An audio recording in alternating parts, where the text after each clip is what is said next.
Chemin cassé, suivi de Chemin sans fin. Un recueil de Serge-Patrice Thibodeau. Entretien avec Georgette Leblanc et Serge-Patrice Thibodeau. Tout ça pour dire que tu n'y as pas pensé, n'est-ce pas? Vraiment, là? Ben, Tu finis par y penser au cours du processus.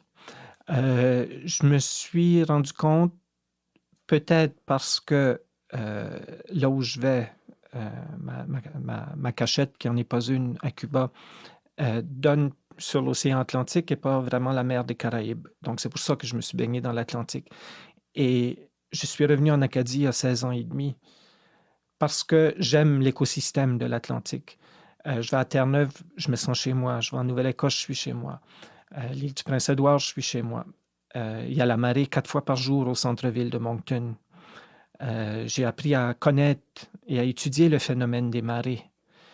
Je suis fasciné par les falaises fossilifères de Joggins.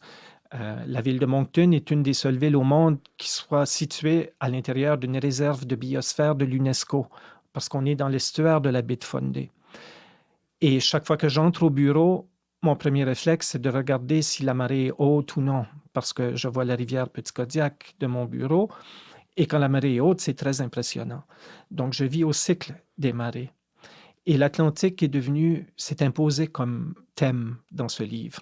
Et j'insiste sur l'importance de l'océan Atlantique.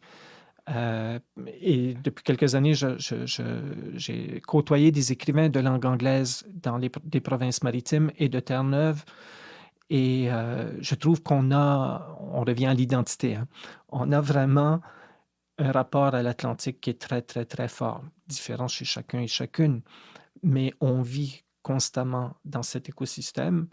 On est constamment conscient de vivre dans cet écosystème de l'océan Atlantique.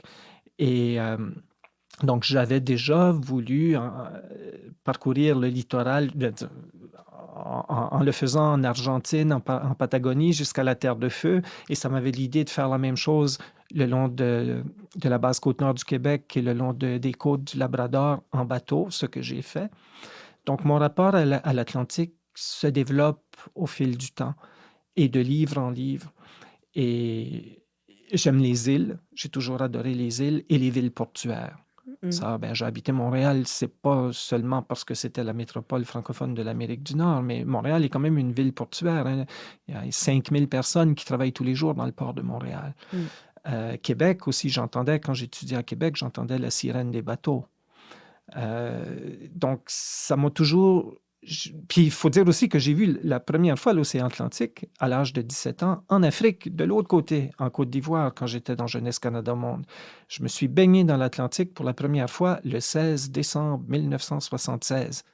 Et j'ai une photo noir et blanc de moi que quelqu'un a prise et que j'ai retrouvée l'été dernier dans mes archives, où je me précipite dans l'océan Atlantique pour la première fois de ma vie. C'était la première fois que je voyais la mer, comme Acadien, à 17 ans.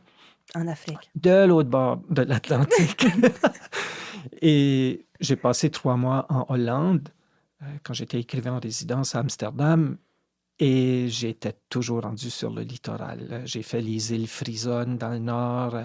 Je suis allé dans une station balnéaire, justement, passer une dizaine de jours. J'ai fait beaucoup de vélo dans les dunes aux Pays-Bas.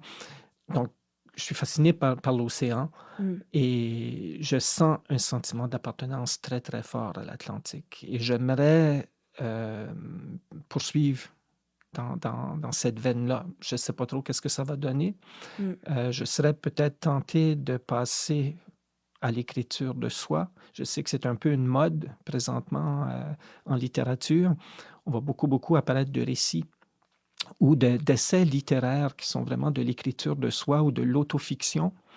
Et c'est en classant mes archives et en trouvant justement des vieilles photos que je croyais qui avaient disparu ou qui n'existaient même pas, que j'avais complètement oubliées, que je me suis aperçu que les 60 dernières années ont été très occupées. Et sans devenir narcissique, il me semble qu'il y a des choses à partager ou des réflexions Et moi, je trouve que moi, je les ai lus dans ton recueil, dans Chemin cassé. Je trouve que tout est là. Moi, c'est pas pour te décourager de continuer,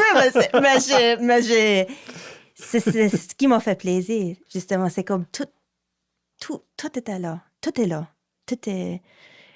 c'est comme une intimité. Mhm. C'est ta plongée. C'est le jour de l'an. Tu sais. C'est le jour de l'an tous les jours. Oui, c'est le jour de l'an. C'est un recueil du jour de l'an. Je sais pas. Et puis là, tout de suite, ben, c'est comme je me sens sévré de l'océan Atlantique parce que ça Oui. fait un peu plus d'1 an que je ne suis pas sorti de la ville de Moncton, sauf pour aller passer 4 jours à Terre-Neuve au mois d'octobre 2020. J'ai profité d'une fenêtre ouverte et de notre fameuse bulle atlantique pour aller prendre un grand bol d'air frais. Et j'ai eu le coup de foudre pour la ville de Saint-Jean-Terre-Neuve. Et je pense que je vais y retourner souvent.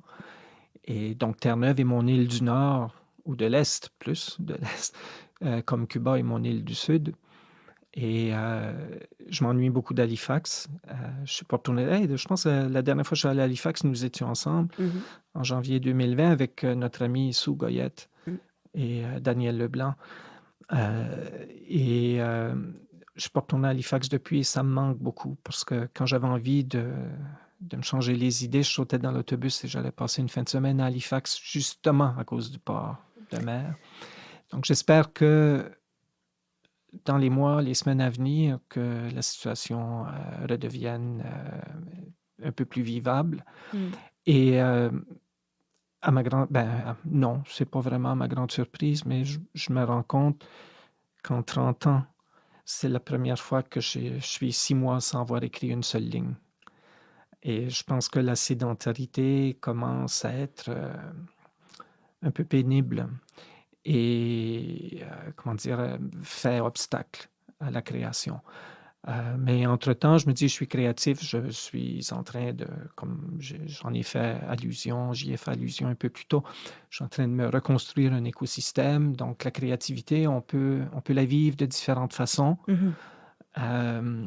C'est notre première expérience à produire un balado. Alors, j'aime pas le terme réinventer. Je trouve que c'est insultant que les politiques nous demandent de nous réinventer parce que c'est ce qu'on fait comme artistes tous les jours de notre vie. Se réinventer, c'est comme ça qu'on est résilient et c'est comme ça qu'on survit et c'est comme ça qu'on persiste, les créateurs et les créatrices. On n'a pas à recevoir de leçons. C'est naturel pour nous de se réinventer à toute heure et tout moment. Donc, oui, je reste créatif. Je me construis un jardin de balcon. Je me dis jusqu'où on peut aller à jardiner sur un balcon d'appartement. Très loin. Et Très c'est ça, loin. et d'avoir des projets avec des amis. Donc, d'essayer d'être créatif malgré une sédentarité qui nous est imposée. Et je pense que tant qu'on s'accroche au processus créateur, on est sauvé. La réalisation de ce balado des éditions Perce-Neige a été rendue possible grâce à la contribution financière du Conseil des arts du Canada, du Fonds du livre du Canada et de la Direction des arts et des entreprises culturelles du Nouveau-Brunswick. Procurez-vous le recueil Chemin cassé, suivi de Chemin sans fin, auprès de votre libraire.